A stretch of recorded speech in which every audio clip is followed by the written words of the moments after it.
When Gail and I spoke, and we speak a lot, one of the things we thought we'd talk about is the future of the Oversight Committee. You know, one of the things that's key to our future and per the Constitution is the check and the balance. And more than probably any other committee in the United States Congress, the Oversight and Government Reform has that power, that authority, and I think that duty and responsibility to participate in the check and the balance on the executive branch, and now more than ever, that is absolutely imperative. Very, very humbling to get the gavel, so to speak, and to become the chairman of this committee. This, you know, when you're this young in Congress and you haven't been there that long, you're not supposed to be able to do this. And there are some other gentlemen who ran for this position, but I got to tell you, in the House of Representatives, I'm very grateful for the fact that I think it was much more about merit and focus. And even though I'd only been there 3 terms, somebody told me, I don't know if it's true, but this is only the 5th time in the last 90 plus years that somebody who's only been in Congress 3 terms has gone on to become a chairman. And it usually doesn't happen. You have to be there a couple decades or 2 to get to this spot. And but we're going to do things a little bit different. And we're going to be aggressive and focus and get after it, because this is a target-rich environment, to say the least. We have reconfigured the subcommittee assignments, and I want to give you an update on what that looks like. I'm very grateful for Darrell Issa. Darrell Issa had been there for 3 terms in the House. Committee chairman can only, at least on the Republican side of the aisle, Democrats don't do this. On the Republican side of the aisle, you can only be a chairman for 6 years, and then you're out. And it reshuffles the deck. It gets new, fresh blood, and so I'm just starting that process. I started with changing the committee room, which got a little bit more attention than I thought it would. When you go into the committee room, there are pictures and portraits of committee chairmen that have served previously, and they're beautiful, and I'm sure they're expensive, big oil paintings. But I didn't feel like we should be inspired by committee chairmen of past, these monuments to me. I thought it would be better to be inspired by who we serve, the American people. And so we're going to put up a picture, for instance, of a copper miner from Utah that I've got a really nice picture from the early 1900s. We've got a picture of Mount Timpanogos and the beauty of America. We've got a picture of downtown Philadelphia at night to give it a little bit more urban flavor. We have the Postal Service that we have this picture of. And so we got this whole cross-section of photos there. That, to me, is who we're serving. That's who we should be inspired by, not these committeemen of past. And so I'll tell you this story because you'll understand this a little bit more. There's a silhouette of a man holding an American flag, and the sun is on the other side of the flag, and it's just illuminated. This was taken actually by an FBI agent who was there serving in Afghanistan. A person that I know personally was able to get that photograph, but you can't tell who it is. It just symbolizes, I think, those that have served overseas. But the one picture that I thought would be appropriate to put up there is a picture of Abraham Lincoln. Most people don't remember this, but when Abraham Lincoln served in the House of Representatives, what committee did he serve on? What is now known as Oversight and Government Reform. In fact, Abraham Lincoln was known as Spotty Lincoln. Within days of being sworn into the United States Congress, Abraham Lincoln was challenging the president. He did not believe that the Mexican-American War was actually started by the Mexicans. He wanted to actually know, where was that first shot fired? And it's inspirational to me to go back and read that story, because time after time after time, what did Lincoln do? He went after the president and said, I don't believe you. You prove this to me. You tell me where this really happened. And he earned the reputation of a name his nickname was Spotty Lincoln. And that's exactly what we're supposed to be doing. And he's the one picture that we'll go ahead and put up there, because during his term in Congress, that's what he did. He performed vigorous oversight. Now, there are 6 different committees that we're going to do, and it's a total reshuffle of what we've done before. Of course, we have a couple that are the same. National security, for instance, the one that I chaired before this. We're going to look very closely at what this president is doing and not doing, particularly in our overseas operations. This includes everything from the State Department to the Department of Defense. I am one that does not believe that all problems solved are going to be just throwing more dollars at it. I really don't believe that. All you need is a strong national defense. We need an exceptionally strong military. I buy that.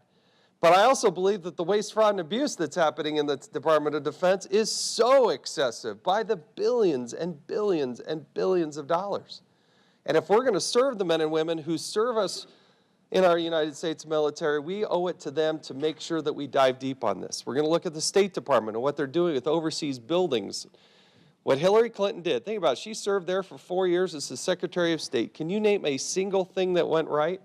Can you name a single thing that's actually going well over there? Well, I don't know what she thinks she's going to point to as success.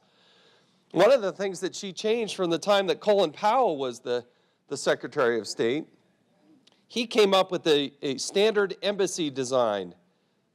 Small, medium, large, extra large. Basically figured out a way to create more embassies at a lower cost and do them faster, because in today's day and age, we're a target. We've seen that. We saw it in Benghazi.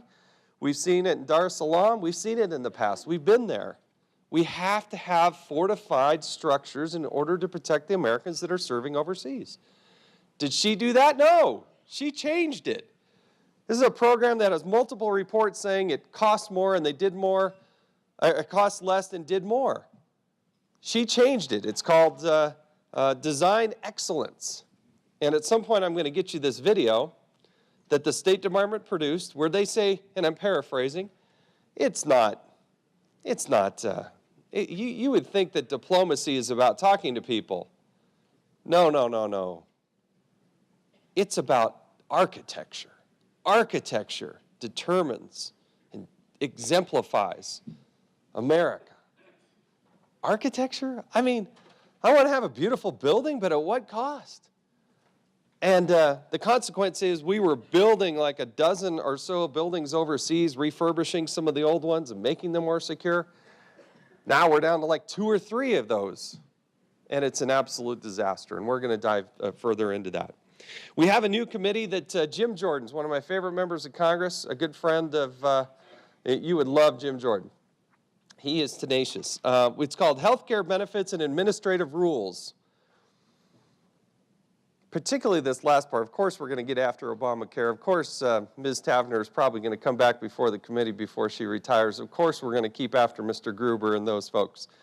Our committee has helped lead on that, and we're going to continue to do that. But we're going to do something different. This president has said he's going to ignore the legislative process. This president has repeatedly said he's not interested in the legislative process, that he wants administrative rules to rule the day. In the first 4 years of the Barack Obama administration, there were 13,049 rules that he implemented. Now, he'll say, oh, well, that's less than other administrations. Doesn't mean it makes it right. Of those 13,000+ rules, 330 of those were what we call major rules, where their economic impact was in excess of $100 million. There's no recourse. There's very little public exposure. If you're on the receiving end of one of these rules, whether you're a company or an individual or whatever it might be, there's very little way to petition your government and say, what is wrong with this? But that is the foundation of how our country is supposed to operate. We're supposed to be able to petition our government and be able to say, no, I want to weigh in on this. I want my representative to have to debate and vote on this. But not this president. That's not the direction he's going. So we got staff now that every day, and this is new, that will wake up and start to look at that Federal Registry and other things. During the rulemaking process, these things do pop up. I'll give you one example. Back in the 1980s, Ronald Reagan helped put forward something that said that Libyan nationals, due to terrorism, should no longer be able to come to the United States to be able to be trained on aviation and nuclear sciences. That has been the way we have operated since Ronald Reagan was in office. Somehow, somebody in the Obama administration woke up and thought, you know, the way to make this country better is we should let Libyan nationals come to the United States to be trained on these aviation and nuclear sciences. They were going through the process of changing that rule. Now, I don't know who thinks that's in the best interest of the United States of America. Libya doesn't even have a nuclear program, and yet we're going to train Libyan nationals on nuclear sciences? Unbelievable. We wrote letters. We had to have a hearing. We did a piece of legislation. Myself, Trey Gowdy, and Chairman Goodlatte is the chairman of the Judiciary Committee. And finally, near the end of this, I was making the argument, the others were as well, but I finally said, you know what? Until our United States ambassador can go to Libya, no Libyan is going to come to the United States of America and be trained on this stuff.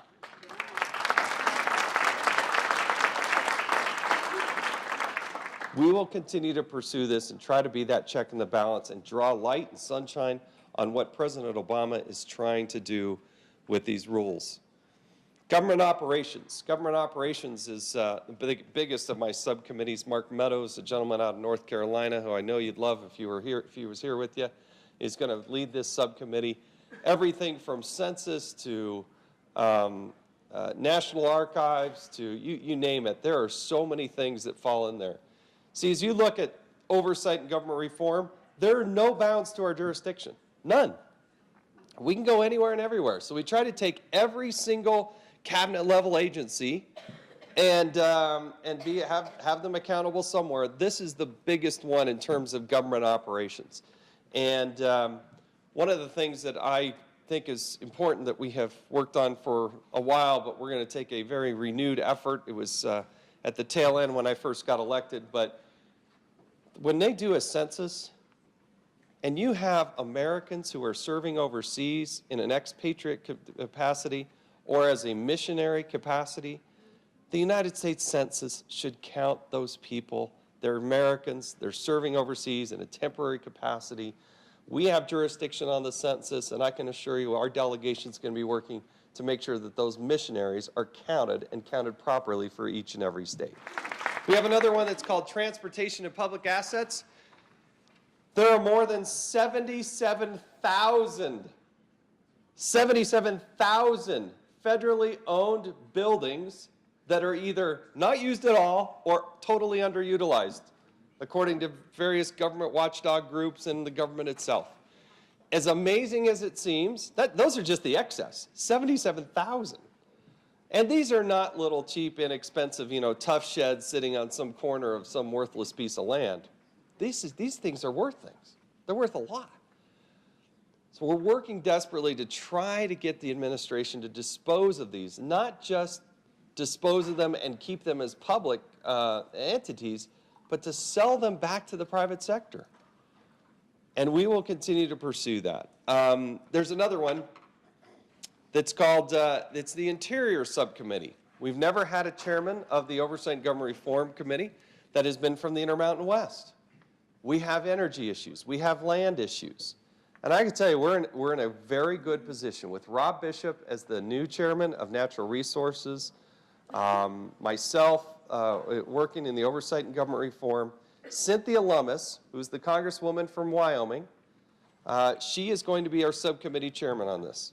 And it's going to include everything within the Department of Interior, the EPA, and the Forest Service, as well as the Department of Energy. And what we're able to do is draw across those lines. So Rob Bishop can go really deep on Interior, but we'll get some stiff arms from the Department of Energy and where we can blow through those. We don't have to abide by these bounds because we can go anywhere and everywhere. The goal and intention there is to focus in on the disposal of public lands back to the states, as well as talk about the energy production, the multiple use that should be prevalent upon our public lands. We are working very closely, particularly with Rob Bishop, on a public lands initiative. This is a very ground, bottom-up, at the county commissioner level. We have literally, we're closing in on almost 1,000 meetings that we've had in Utah, listening to ranchers and farmers and people in the mining community, people in the recreation community, people who we totally don't agree with, and these environmentalists. We've invited everybody to the table. But the goal and intention is to drop a bill this year that would push these public lands into a reasonable solution where we can actually have certainty and move forward. And there's one goal here, and that is to look what 2 other states did, and that is to take away the tool of the president, which is getting rid of the Antiquities Act.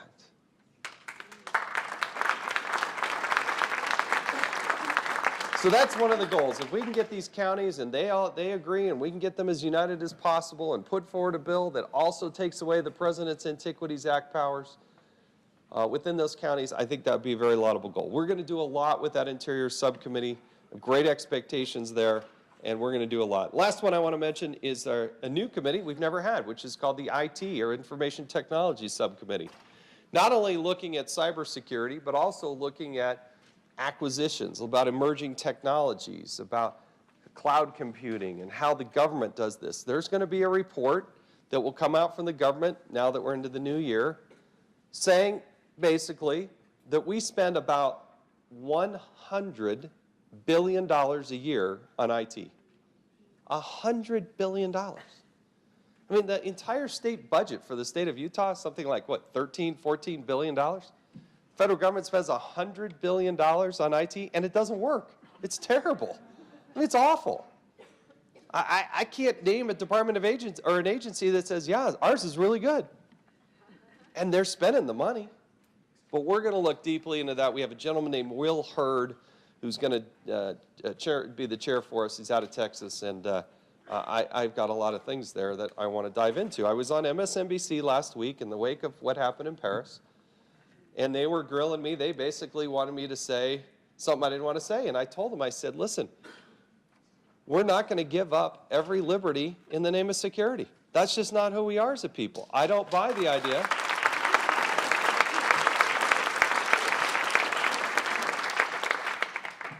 We're in a global fight against radical Islam. And when I was on with Wolf Blitzer, when I was on with MSNBC, I said, you know, it starts with, you've got to identify what it is. We have a president and administration that will not utter the words. It is a radical Islamic push. It is global in its nature. It's not just focused in one place. It expanded from Syria. It has gone to other parts. We're in a fight. And you better start calling it what it is. It's not workplace violence. It's terrorism. And it's based on a perverted version of religion that we need all countries to fight against. This president has not built an international coalition. I don't think he has any desire to build an international coalition. I don't see it. I see him golfing, but I don't see him working in the Middle East, doing everything he can to get this taken care of. But we have to do that. Listen, my time is expired here. I may have been a few minutes late starting. I'm not going to be late ending. So it is truly an honor and a privilege to serve in the United States Congress. It's a very humbling thing to get to become this chairman. I don't have to ask anybody to issue a subpoena. That's a very, very humbling thing. We will use those tools and try to hold this government accountable as the very best that we possibly can. I'm thrilled that we have made great strides in the United States Senate. I can see my good friend back there, my colleague from the great city of Alpine. Alpine's well represented in the United States Congress between myself and Mike Lee. But it truly is a privilege to serve. We have some good people. And I would argue, my last comment here, very grateful for the position that Utah's in. With Rob Bishop as the chairman, myself as the chairman, Chris Stewart is doing a fabulous job. He has now been appointed by the Speaker to be on the Intel Committee.